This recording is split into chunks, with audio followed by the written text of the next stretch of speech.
vida. E aí, como eu não sabia, tinha um concurso pro exército. E o meu pai era militar, os meus tios eram militares, os irmãos do meu pai. A minha mãe tem uma irmã que casou também com militar. Então, tava cheio de militares na família. Eu fiz colégio militar do Rio de Janeiro. E o concurso era 1 ano antes do vestibular. Daí eu falei, vou tentar um concurso, só pra me preparar, ver como é que é. Se eu passar, eu vou. Se eu não passar, no ano seguinte eu faço vestibular pra alguma coisa. Pensava em direito, educação física. Acabou que eu tentei o concurso, eu não passei na primeira vez, mas depois que eu não passei, eu falei, agora eu quero passar. Aí eu estudei só pra aquilo. Foi o ano onde eu descobri que era uma pessoa inteligente. Até então eu achava também que era um cara totalmente mediano. Porque quando os meus pais separaram, eu fui pra escola no Rio de Janeiro e ninguém mais estudava comigo. Antes meu pai estudava comigo. Até a 4ª série eu era o melhor aluno da minha sala. Quando ele parou de estudar comigo no Rio de Janeiro, eu vi que se eu tirasse 10 ou 5 ia dar na mesma. Então comecei a estudar só pro 5. Entendi. E eu fiz isso durante tanto tempo que eu esqueci que eu podia tirar 10.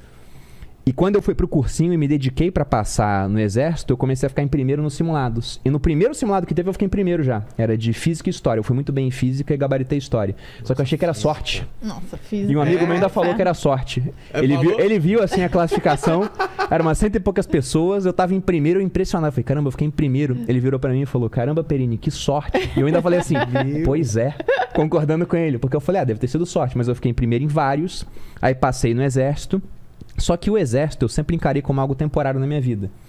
Eu gostei do que eu vi lá, só que a fase que eu gostei eu sabia que ia durar pouco, que era uma fase mais operacional, de atirar, pular de paraquedas. E quando você vai ficando mais velho no exército, você começa a ir para uma fase mais administrativa, mais burocrática, de planejar para que o pessoal mais novo faça esse tipo de coisa.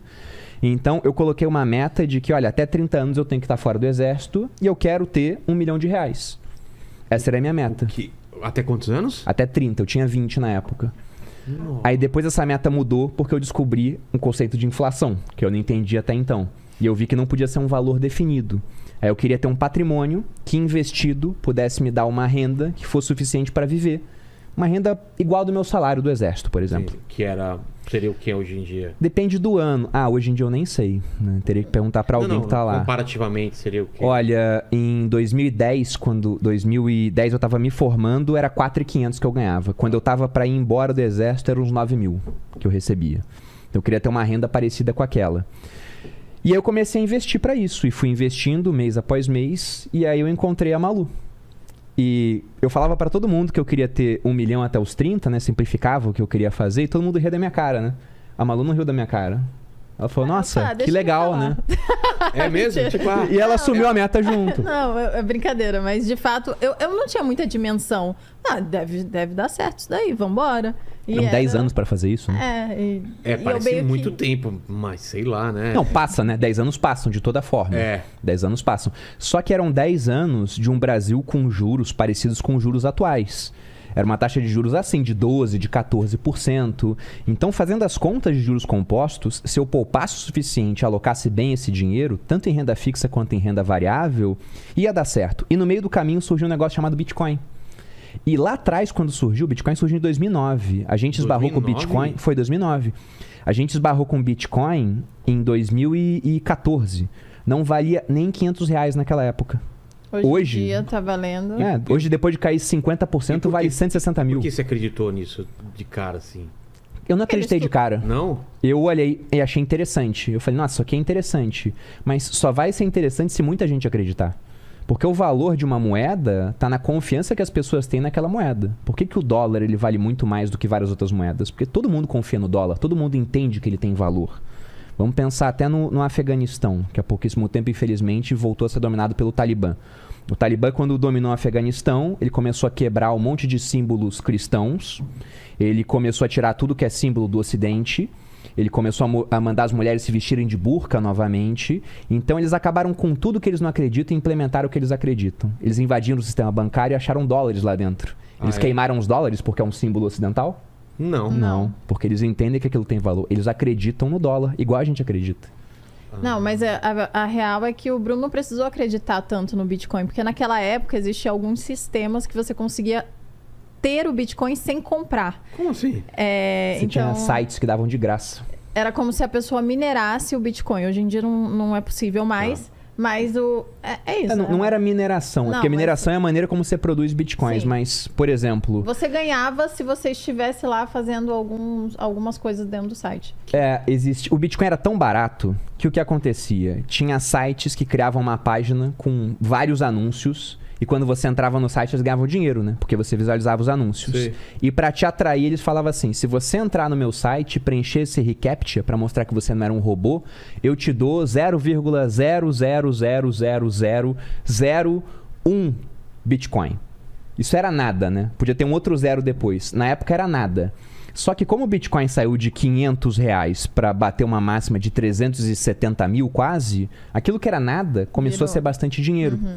E enquanto era nada, eu juntei muito Bitcoin. Porque eu tinha um blog e eu escrevi um artigo mostrando 9 sites para as pessoas juntarem Bitcoins de graça. E as pessoas começaram a entrar naqueles sites conforme o Bitcoin foi subindo de preço. Acabou que o meu site no final era só esse artigo. Eu tinha 100 artigos escritos e todo mundo só lia esse.